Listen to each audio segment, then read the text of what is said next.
Welcome everyone to SkillSharp. We are excited to have you back. My name is Brian Wright, and I'm here with my co-host and partner.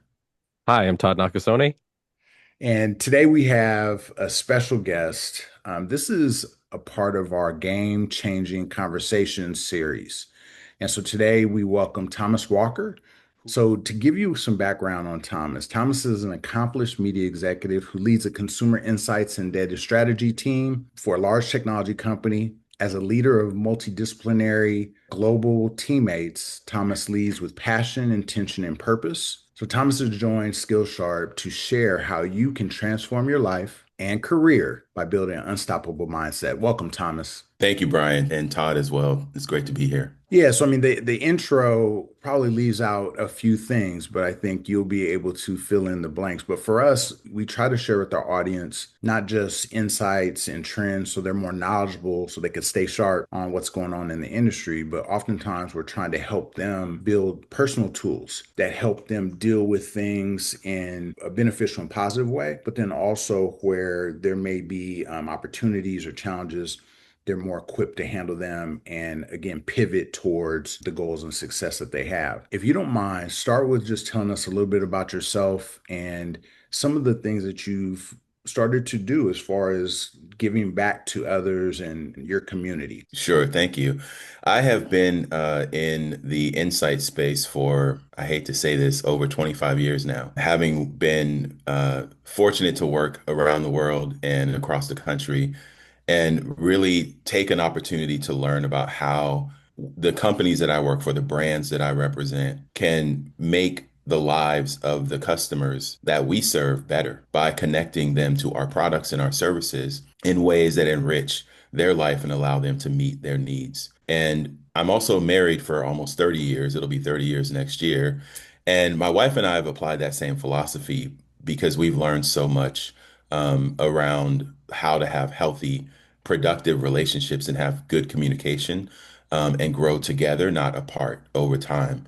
And so we've taken that and we've then turned that into materials and content that we can help others because our journey is one that we believe can help others. And I think that has been probably the hallmark. If you go to any area of my life, you can take it to raising my kids, is always thinking about how I can add value to other people rather than extract value from them. And I believe that that's the spirit of reciprocity because when you take the spotlight off of yourself and you put it on a problem or you put it on other people, and you not make it about yourself, it comes back to you and it comes back to you in so many ways. It's such a, what I like to say, a really blessed and enriched life. The way that you describe that is, I think, inspirational because a lot of people think successful folks have just had the silver spoon process the entire time and everything goes right. And there's never any dips or dives that they have to manage. For you, can you bring up some examples of times where you had things go your way and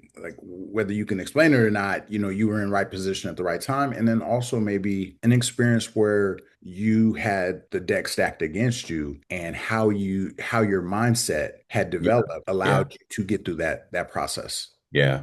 I would say that my time whenever I was at IBM some years ago, everything was going my way. I was in a growth organization, so when the tide's rising, usually everyone that's in the boat rises as well. And so I was positioned because I was having success in a successful company that everything was, going in the right direction. That sometimes isn't the best opportunities to learn. I'll contrast that to when I was in Nigeria and I was the managing director of a consulting organization there, not too far ago, about 11 years ago, and things weren't going well. We weren't growing, and I was the leader of the P&L. I don't know if you know this, but when you're not meeting your numbers as the person in charge of the P&L, it's hell. Because at the end of the day, if you're not meeting the top line, you must deliver the bottom line. And when you have to deliver the bottom line in that environment, what does that mean? You got to cut costs. And when you got to cut costs, what does that mean? You got to cut people.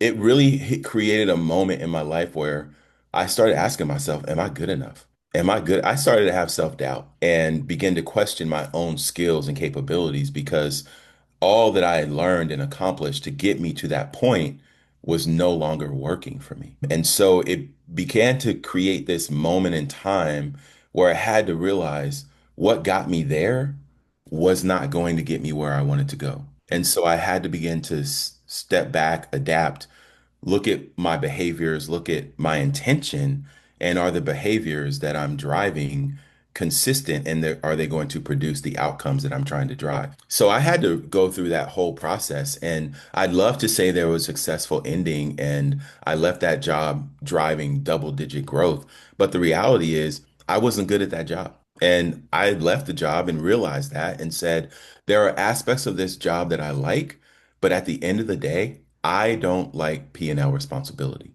I'm not cut out for that. That's not my sweet spot. That's not where I'm in at my best. And so I actually left that job and I took another job that got closer to the things that I believe that I had to offer, but also the things that I thought brought me joy and allowed me to make positive contributions to companies and people.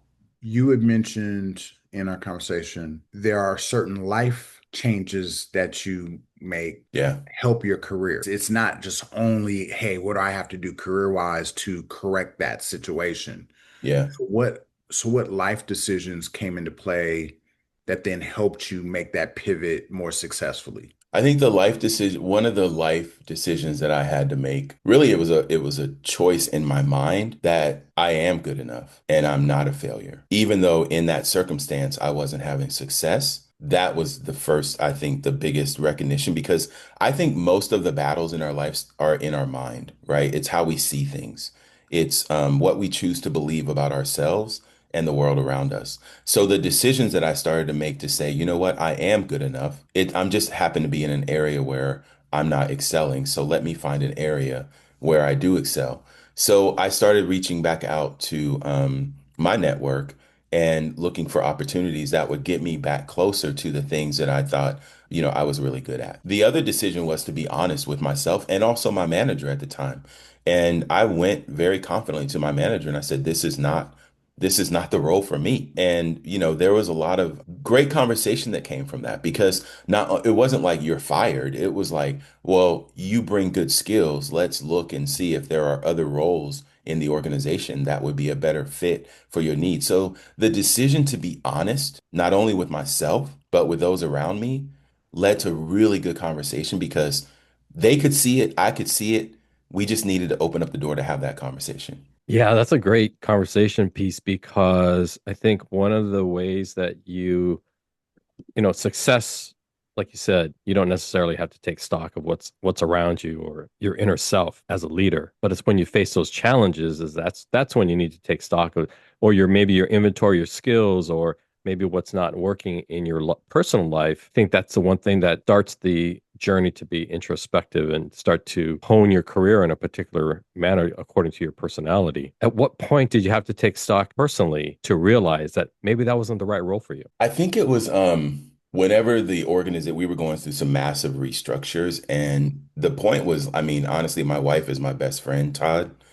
She could see it. She could see me coming home, not myself. And there's one question that we typically ask each other whenever we are quote unquote off, right? We can see that something's going on. And she says, "What's going on inside of you? What's going on inside of you?" And that question right there is powerful if we're willing to take a look. And so I think it was the point at which it wasn't just that I wasn't having success on the job, I was bringing it home. And so it wasn't just affecting me as a professional, but now it was having an impact on my family and my relationship with my wife, and also how I was relating to my kids. Because I firmly believe we don't at least I don't, let me speak for self. I don't compartmentalize my life because we live in multiple systems and they're all interacting with each other. So what I'm doing on the job comes home with me, and what I'm doing at home goes to work with me. And so these interactions and the recognition that this was spilling over and impacting other areas of my life, I think really forced that retrospect or that introspection. But did you realize that before your wife asked you, "Hey, what's going on?" I think it's there. I mean, I Oh, think it's there. Usually I like to think about this idea that there's a thought, it's usually in your gut too, right? And it's sometimes, do you slow down and take time to process. And so, yes, it was there. Sometimes we don't like to listen to that voice because admitting that I'm not great at something isn't a failure, but sometimes we try to avoid it and we kind of get caught up in what will other people think, right? How are other people going to perceive me by me admitting that I'm not good at something? So therefore we suppress it. That's very true of a lot of executives, and just having the maturity to realize that, hey, maybe I need to look at myself first, is great recognition. It's not easy, but yeah, I agree. I think it's so important. And the starting point with me and what I try to impress and instill in people that I mentor and coach and that I work with is start with yourself. What role are you having in that situation? So you brought up, I want to go back to this point that you brought up about in most cases, if your wife asks you what, how you feeling, inside, and Todd, you've been married a long time. So I'm, in terms of your relationship, you brought up the point, Thomas, of the guardian. So where someone would essentially compartmentalize and say, like, you know what, I want to be kind of the hero in this situation. I don't want to burden you with anything. Everything's going to be okay. Honestly, I don't know for sure, but I can now see where that would be the cause for a lot of marriages to be challenged. And for, the divorces that we go through, and that being the pressure then is reflected in the job. Yeah. As now you have relationship pressure or financial pressure that, you're going through. So can you just speak to a little bit? You don't have to go that deep, but speak to that managing the guardian inside to ensure that you're being as honest as possible with yourself. Yeah. I'll maybe give the analogy of the first time when your parents tell you, don't touch that hot iron, right? And as kids, we've never experienced the hot iron. So what do? We touch it and then boom, ow, you know, and but because we have to learn by experience that, okay, wow, that's painful. Well, when we experience pain, I think we realize that we don't like pain. I mean, who really wants to enter into pain? And so there is research on this that I would encourage, I can share more a little bit later, follow up. But basically, that there's an inner voice, there's an inner person inside of each and every one of us that is basically designed to protect us. And it's designed to prevent pain. And I mean psychological pain, emotional pain. Um, and so whenever we are in these situations where maybe something's not going well, and we know like that voice is like, I'm not good at this, or I can't admit that, this voice will protect us and it will start to suppress the truth. And we begin to create these false senses, these false narratives, right? That really aren't serving us well. But we don't recognize that what's really going on is that there's an inner person inside of us that is basically creating this narrative so that we can feel safe. No, that's so the realization of that, once you hear it, you can't unhear it. And I think it would go to the benefit of managing that moving forward because you're always now going to check with yourself to say, is that a false narrative or not? Yeah, exactly. So I love that. So transitioning back to kind of the mindset around how you get through and protect yourself, but in more of a positive and sustainable way, Yeah. professionally and personally. But do you have any kind of personal practices or kind of core philosophies that you could share that people can start to, especially as they're going through layoffs, job uncertainty, just financial, like we don't know what's going to happen with the economy or things like that. So in these situations where all this chaos is happening, what are some foundational things that can keep them grounded that you would recommend? Yeah. So I love to start with I'll just share three. The first one would be unwavering purpose. I truly believe in purpose and what is your why, right? Because when we have a well-defined mission or a set of values that guides our decision making, it sustains us over time. Even when things may not be going our way, we know that we know that we know that we were meant to do something. We were called to do something. And to me, that purpose, no matter what the circumstance, is the long-term focus that gets you through the ebbs and flows of life. Um, and so I think it starts with purpose. And, I have people like some of my family members, I won't get into specifics, but they're like, well, I want to be rich. I want to be rich. Okay, well, my first question is, what's your definition of rich? I I don't know what that means, right? Because they're rich could mean you have a lot of money. Rich could mean you have a healthy life. Rich could mean a great family. Rich could mean all of the above. So let's break that down and talk about rich. So then it boils down to I want to make a lot of money. Okay, that's great. Why? Why do you want to make a lot of money? Well, I want to have a house and I want to be able to do that. Okay, that's great. Why? Mm. And you just keep peeling the onion. And when we do that long enough, we really get to the why and the purpose. And that's very personal. And each of us has a purpose in life, in this life. But so many people don't know what theirs is. And when you don't know your purpose, you can get tossed to and fro by the wind. So taking time to understand your purpose, I think, is really key. I think the second thing is around a growth mindset. Um, and orientation for growth is lifelong learning. I'm never done learning. I seek learning every day. I can always improve. I can always get better. And it's like this spirit of continuous improvement. And you embrace challenges. Why? Because a difficult challenge is an opportunity to stretch, to learn, to adapt, and to build new skills. And I think the third one I would say is resilience. Because, like you said, Brian, there's a lot of uncertainty and rapid change going on in the world today. And people will lose jobs and people will maybe not get the job that they wanted to get. And jobs are going to close down and they're going to start taking on different life forms with with AI. But I call it bounce back ability. Can you bounce back? Can you recover quickly from setbacks? And see failures as learning moments and as temporary. They are not permanent conditions to your circumstance. And in that goes also emotion, right? Resilient individuals have the ability to regulate their emotions and they stay composed under pressure and they're able to manage their stress, deal with their anxiety, and not let these things hold you back, but rather fuel you and push you into the future. So, kind of going along that line of thinking, especially with the greater economy and interest rates are high, or AI is going to take over certain job duties, and the unemployment rate for those entry level jobs are going to skyrocket.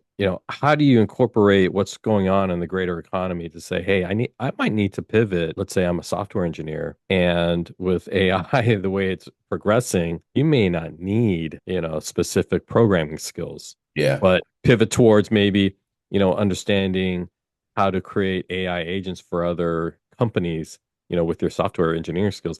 How do you know when to start to take a look at the greater economy to start pivoting? Yeah, one of the things that I would like the how do you know? I think underneath that question, Todd, is are you in touch with the world and what's going on around you, right? Like some people are just so laser focused. Like you think about the horse race, right? They have blinders on and they're just running their race. But your race is in context of a much bigger picture. And so um, I think it's important to have that, right? To see what's going on. And we do a lot of that at my company. We look outside in, we look at macro trends, we look at consumer sentiment, we look at the macro context of the world in which we're living and competing. I think the how you know is there's not a clear and cut answer on that. I will say in today's world in 2025, the signals are pretty clear. Now, the way that I like to think about it and what I really try to impress upon my team is try to separate the controllables from the uncontrollables. Because if you fixate on what's out of your control, it's going to create anxiety. And the reality is you can't do anything about it anyway, right? Um, so inflation's going up, Trump's going to do tariffs, blah, blah, blah. Like, okay, that's the backdrop. That's the canvas on which I'm going to create my art. Um, and so, but now what's in my control, to your point, agents are here. and it's rapidly evolving. If you look, the cycle time, like Moore's law, it keeps getting faster and faster and faster. I said the future, we nobody knows what it's going to look like. And if they tell you they know what it's going to look like, run from them because they have no idea and don't listen to their advice. But what we do know is the future is not going to look like the past, and it certainly will not look like the present. And so there are two choices that we have. One is we can sit back and we can wait and we can see what unfolds, or we can get in there and we can create the future that we want to be a part of. Either way, there's risk, there's uncertainty, and there's change. But I personally am choosing to try to create the future that I'm going to like when I see it. And so that gets to your point around, hey, you know what? You're right. Like there's vibe coding now to take the software engineer. I was telling Brian and I were having dinner last night. You can now go to GPTs and you can say, I'm looking to create this application that will do X, Y, and Z. It will actually spit out the code and do the application for you. Yep. So you're absolutely right. Like we have to adapt and we have to gain new skills. And back to the growth mindset, we need to embrace this as opposed to see it as a threat. Thomas, that's why we created SkillSharp, man. Because hey, if you don't pivot, you got your head in the sand, it's going to pass you by, and then somebody else is going to take that your job because they're leaning into artificial intelligence, let's say. Yeah. And get this, Todd, the gap is right here, right now, let's say, right? But at the pace of change and how fast these tools are evolving, if you wait, the gap could be really way too wide for you to even close. Yeah, it's changing daily. Yeah, daily. You know, the worst part of, I think, what we experience, and Todd, you could speak to this as well, is we were hearing this in the feelings and the reactions and the impact it had on candidates. And so we're recruiters, right? And we're talking to candidates, but I always felt I probably spent 65%, 70% of my time talking to candidates that weren't selected and managing their expectations and establishing foundation for them to move forward and, with feedback or ways that they can position themselves and get better. But think about it, like you were saying, Thomas, it's like there's questions and there's thoughts before that, Yeah. that if they're not addressing all of these other uncontrollable outside factors, I mean, when you take a macro view, it could just be too much for people. So to Todd's point about just creating Skillshare, it was really about creating a forum and an information source so people can start to build more personal practices that would allow them to not just cope, but be more offensive in positioning themselves for future success. So, Tom, are there, I don't say formulaic, but are there kind of principles that you can share that people can follow? I know you had mentioned a 70-20-10 kind Yeah. of formula, but go into that a little bit more. Yeah, sure. So I learned this back early in my career because there was this constant rush, I need to go get this certification. I want to go back and get my degree. I want to do this, I want to do that. And there was such this push for classroom.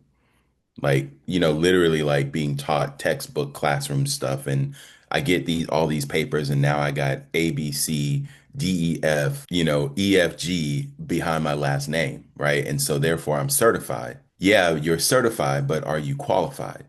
Right? And when I think about qualified, I think about what the model that I learned was 70-20-10. And basically the principle is this, Brian. 70% of our learning comes by doing. And so you got to do it on the job. You got to practice, practice, practice, practice. I'm sure you've heard of the 10,000 hour rule, right? Where you need to actually put your hands to something and do it because that's where the learning really is, right? It's in the trenches. And then the 20% is around mentors, coaches, and people that we put in our life around us to give us feedback. We need feedback. And what I see in my career is so many people, like we haven't been taught how to give and receive feedback, right?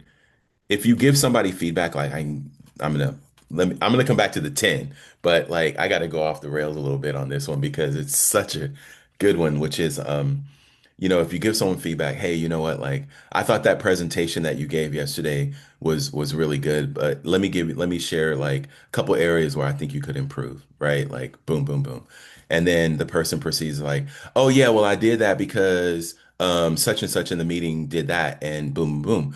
Well, when someone's giving you feedback, if you are immediately responding and explaining why it is a certain way, you are not receiving the feedback. You're reacting and you haven't taken time to reflect. And so a better option is thank you for the feedback. Do you have anything else? Thank you for the feedback. Is there anything else? What would you suggest I do next time? Take the learning, go home, reflect, come back the next day and say, hey, you know what? I thought about everything you shared with me, and I think that's a really good point, and this is what I really take away. However, on the other point you gave me, I don't agree because of this. Now you've shown the other person that you're willing to listen and consider, because if you shut the feedback down in the moment, what happens? People stop giving you feedback. And that's a vital, vital source of our growth and development. And so that's a question that we can all ask ourselves is like, are we getting feedback from anyone? Or are we just kind of like a one person shop trying to just get it all done on our own? Because we cannot do this alone. We all need each other. And so that's kind of the 20% principle. And then the 10% is the classroom. It is the certification. It is, those things that we're doing to advance our knowledge, maybe in more of a classroom setting, like going back to school and getting a strategic education or strategic execution certification from Harvard, right? Like that's something that I'm going to do later this year. It's 10% though, and I know where it sits. And where I'm really going to get the value of that is bringing it into the 70% arena. It's always constant learning and evolving, and that will give you a lot of not peace of mind, but the ability to kind of open yourself up to feedback, right? As you learn new skills, and that keeps it actually fresh. You may have the same job for 15, 20 years or work at the same company, but if Yeah. you're evolving, it'll always remain fresh. Always remain fresh. And Todd, like, I think the other thing I would say to keep skill sharp is don't wait. Invite it. I just delivered that project to you. Do you have any feedback for me? Why wait until the annual review? You can get it right now, right? So that the likelihood is that when you get to the annual review, you're going to like the feedback that you're giving because you've been getting it all along the way. And so that's also a message for leaders too, that need to stay sharp in their leadership and management skills is you need to give your people, your team feedback as close to the moment as possible because that's when the event occurred. I can't tell you how many times we have an annual review in June and somebody will come back and say, "Oh yeah, but in September, last September in that meeting, blah blah blah." We're so far away from when the event actually happened that we're now dealing in stories and we're dealing in memory. We're not actually having a conversation in what actually happened. Those are two very different places where one, we can actually go back and deconstruct the actual conversation or the meeting or the setting. The other one, my story's right, your story's right, and now we're clashing. Hey, there's been a couple of episodes of our podcast where we've talked about real relationships and then also networking. So based on the 20% model that you're talking about, it just shines a light on how important your circle of contacts are and who you choose to have around you. Todd always brings up having a personal board of directors. And you could speak to that more, Todd, but I think usually the networking and the outreach and the connections, people aren't thinking about number one, what they could give, but how it comes back to them. Yeah. So when you're networking, are you usually networking to ask for something? Or are you networking to create relationship and, people that would be willing to give you honest feedback when you need it? Yeah. I think a couple things. When I think about my network and when I get mentoring and coaching, there's always this, or usually I should say, or what I try to do is always be intentional about cultivating that, right? We need to be intentional about thinking about who's in our life, what's the circle around us. And then, there are relationships where, and we have this in our life, I have this in my life where I'm giving to other people, I'm pouring in to other people, and I'm also getting something back. I won't say it's just a one-way street. I mean, there is always a give back in a mentor-mentee relationship, because we all have opportunities to learn if we take time, to provide the space to do so. I think, but the level of intentionality, like what is it that I need? Where am I trying to grow? And who is it around me that's either in my life or could be in my life that I want to actually reach out to and connect with because I think they have something to offer. I think in the outreach of that, though, what I believe is no hidden agendas. Like be forthright in your intents, right? Why are you reaching out to me? What is it that you want? How can I help? What I find is when you ask for help, people are more often than not willing to provide help. I really honestly haven't seen people turn people down when they genuinely and authentically ask for help. Mm. It's whenever it's like, hey, I want to reach out because I want to connect with you on this, but my agenda is that you're going to offer me a job. As opposed to if you want a job, then say that. Like, don't try to do the Jedi mind trick, right? And say, well, if I can just connect with them, they're gonna like me, and then they're gonna get to see, and they're gonna want to offer me a job. And now this. It's a story. It's a story. It's a narrative that we've now created that is not based on reality. It's the picture that we've now painted.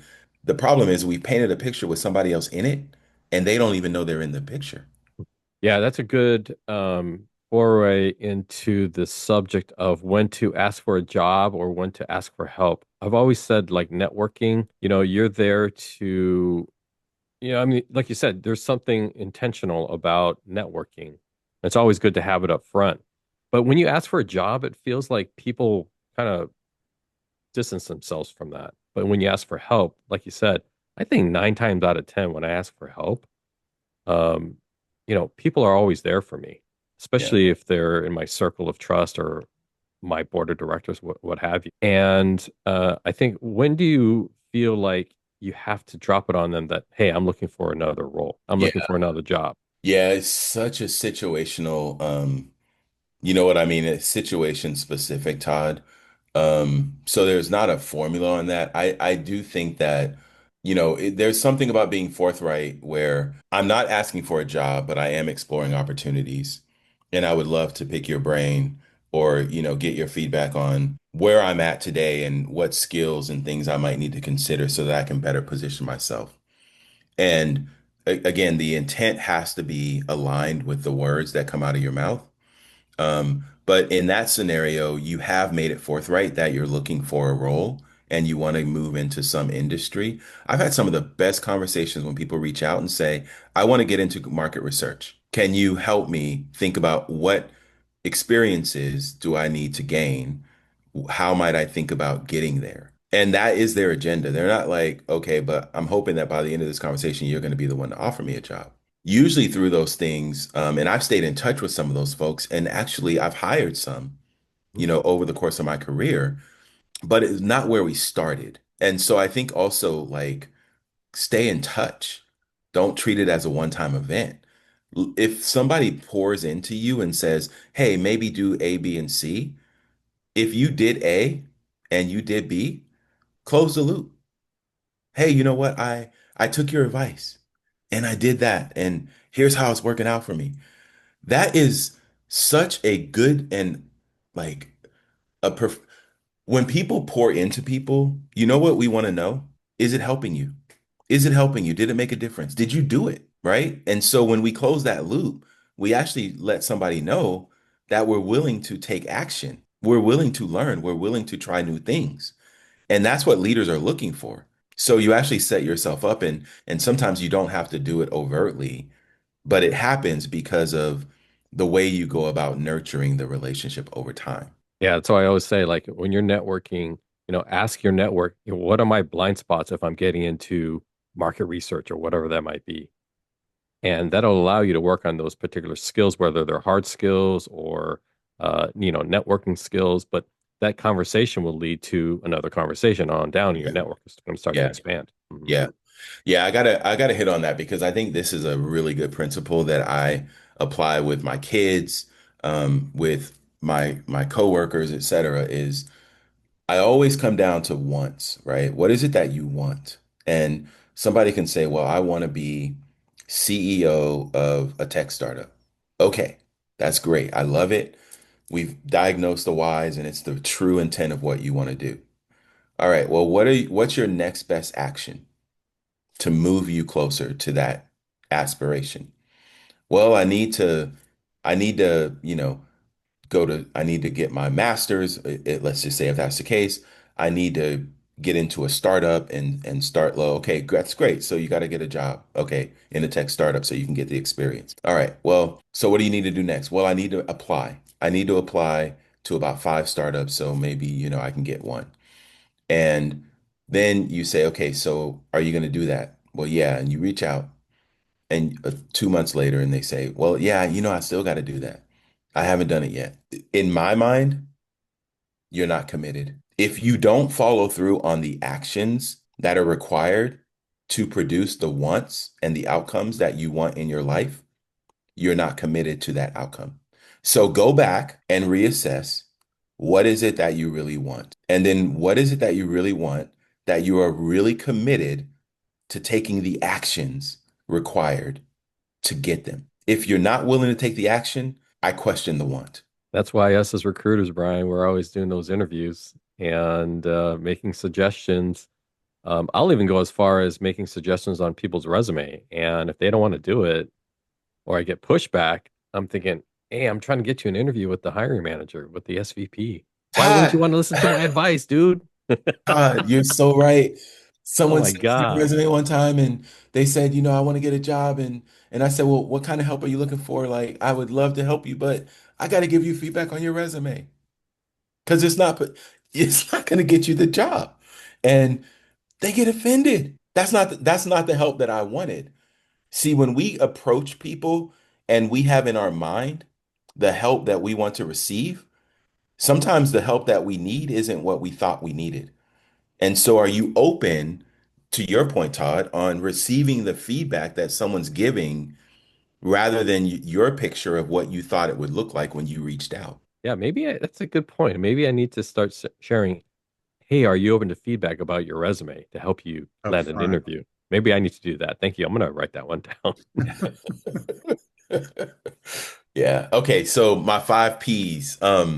So I think it's true. I'll have to do my little research to prove this out, but reflecting on my own life and what I've seen in others, uh, first of all, I kind of mentioned this earlier. It starts with purpose. That purpose ignites passion, which then leads to pursuit. And when you couple persistence with that pursuit, over time, it pays off.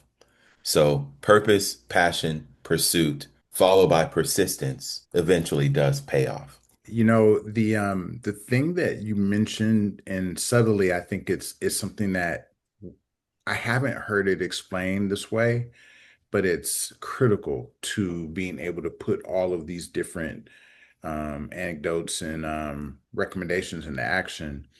Is we really got to be able to manage our stories. Like, if you let stories go uncontrollably throughout Yeah. the narratives and how that can work against you and all of that, you're just setting expectations that you can't control. Yeah. I mean, I really think that is a really great thing for people to think about. Number one, how are people reacting? My dad actually talked about this a lot, of going through revisiting his conversations and interactions throughout the day, but not to have a judgment on them, but to think about the what. And did he get the reaction that he expected? And if so, or if not, Why? why, and then how can he be better moving Yeah. forward? But it was never the situation, oh, well, they must not have liked me, and oh, they have something against such and such, and but and it's just, think about all those stories that could then end up clouding your plan moving forward. So number one, I think that's something that I'm taking away from this. And then lastly, you just the fact that you have principles and philosophies that people could follow, you know what I mean, to build a Yeah. stronger Yeah. foundation. I mean, as a leader, I could see where that would be extremely effective. So listen, we appreciate you being here. Are there any final thoughts, any things that you want to leave the audience as we're going away? And honestly, this will be part one. We will look forward to part two and Oh, beyond that's from this. awesome. But Yeah. yeah, what do you want to Welcome share? back. I'll come back anytime, man. I really enjoy the dialogue. I think sometimes even for me, I love where you ended, right? Which is that self-reflection. Because even today, what our conversation, it pulled things out of me that I probably didn't realize were really in there.